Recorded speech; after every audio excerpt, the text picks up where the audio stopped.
Full ಅಂದರೆ full dosa fans. Hey guys, welcome back to my YouTube channel. So ನಿನ್ನೆ ನಾನು ರಾಮೇಶ್ವರಂ ಕೆಫೆಗೆ ವಿಸಿಟ್ ಮಾಡಿದ್ದೆ, ವಿಚ್ ಇಸ್ ಇನ್ ಬೊಮ್ಮಸಂದ್ರ. ನಾನು ಬೊಮ್ಮಸಂದ್ರದಲ್ಲಿರೋದಕ್ಕೆ ಒಂದು ಸತಿನೂ ವಿಸಿಟ್ ಮಾಡಿಲ್ಲ. ಬಿಫೋರ್ ನಾನು ವಿಸಿಟ್ ಮಾಡಿದ್ದೆ, ಇನ್ ದ ಸೆನ್ಸ್ ಅದು ಇದರಲ್ಲಿ ಮಾರತ್ಹಳ್ಳಿಯಲ್ಲಿದೆ ಅಲ್ವಾ ರಾಮೇಶ್ವರಂ ಕೆಫೆ, ಅದಕ್ಕೆ ವಿಸಿಟ್ ಮಾಡ್ತಾಯಿದ್ದೆ ಅವಾಗವಾಗ.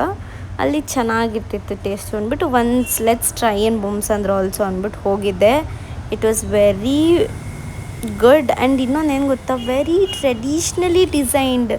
ಏನು ಚೆನ್ನಾಗಿ ಡಿಸೈನ್ ಮಾಡಿದ್ದಾರೆ ಅಂತಂದರೆ, ಅಲ್ಲಿ ಹಸು ಆ್ಯಂಡ್ ತುಳಸಿ ಕಟ್ಟೆ, ಆಮೇಲೆ ದೇವರುಗಳು, ಇದೆಲ್ಲನೂ ಫುಲ್ ಟ್ರೆಡಿಷ್ನಲಾಗಿ ಮೇಂಟೈನ್ ಲೈಕ್ ಡಿಸೈನ್ ಮಾಡಿದ್ದಾರೆ. ಆ್ಯಂಡ್ ಇನ್ನೊಂದು ಏನು ಗೊತ್ತಾ, ಅಲ್ಲಿ ಹೋಗಿ ಆರ್ಡ್ರ್ ಮಾಡೋಣ ಅಂತ ಹೋದರೆ ಶಾಕ್ ಆಗೋಗೋದಾ.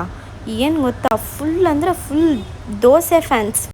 ನಾನು ದೋಸೆಗೆ ಯಾವತ್ತೂ ಅಷ್ಟು ಲೈನೇ ನೋಡಿರಲಿಲ್ಲ, ಅಷ್ಟು ರಶ್ ಇತ್ತು. 7 to 8 ಲೈನ್ಸ್ ಇತ್ತು. ಅದನ್ನು ನೋಡಿ ನನಗೆ ಅಯ್ಯಪ್ಪ ಬೇಡ, ದೋಸೆ ಸವಾಸ ಸಾಕು ಅಂತ ಅನ್ನಿಸ್ತು. ಅದಕ್ಕೋಸ್ಕರ ನಾನು ದೋಸೆ ಆರ್ಡ್ರ್ ಮಾಡ್ಕೊಂಡಿಲ್ಲ. ಬಟ್ ಇನ್ನೊಂದು ಏನು ಅಂದರೆ, ಫೆಸಿಲಿಟಿ ಚೆನ್ನಾಗಿದೆ. ಸ್ಲಿಪ್ಪರ್ ಸ್ಟ್ಯಾಂಡ್ಸು, ನಾವೆಲ್ಲೆಲ್ಲ ಕುತ್ಕೊಳ್ತೀವಲ್ಲ ಅಲ್ಲೆಲ್ಲ ಸ್ಲಿಪ್ಪರ್ ಸ್ಟ್ಯಾಂಡ್ಸ್ ಇದೆ.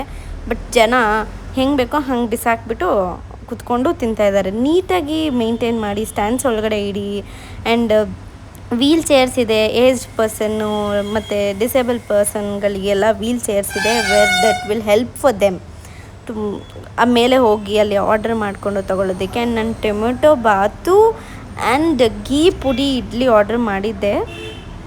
ಸಖತ್ತಾಗಿತ್ತು, ಏನು ಟೇಸ್ಟಿಯಾಗಿತ್ತು ಅಂದರೆ ಸೂಪರ್. ಆ್ಯಂಡ್ ರಾಮೇಶ್ವರಂ ಕೆಫೆಗೆ ಹೋಗಿ ಕಾಫಿ ಕುಡ್ದಿಲ್ಲ ಅಂದರೆ ಆಗತ್ತಾ ಅಂದ್ಬಿಟ್ಟು ಕಾಫಿನೂ ತೊಗೊಂಡು ಕುಡಿದು ನಾನು ರಾಮೇಶ್ವರಂ ಎಕ್ಸ್ಪೀರಿಯನ್ಸು ಮಾಡಿ ಮುಗಿಸ್ಕೊಂಡು ಬಂದೆ. It was very nice. And facilities ಚೆನ್ನಾಗಿದೆ, ಡೈನಿಂಗ್ ಇದೆ ಲಂಚ್ ಟೈಮಿಗೆ. So go and visit. So thank you for watching. Bye bye.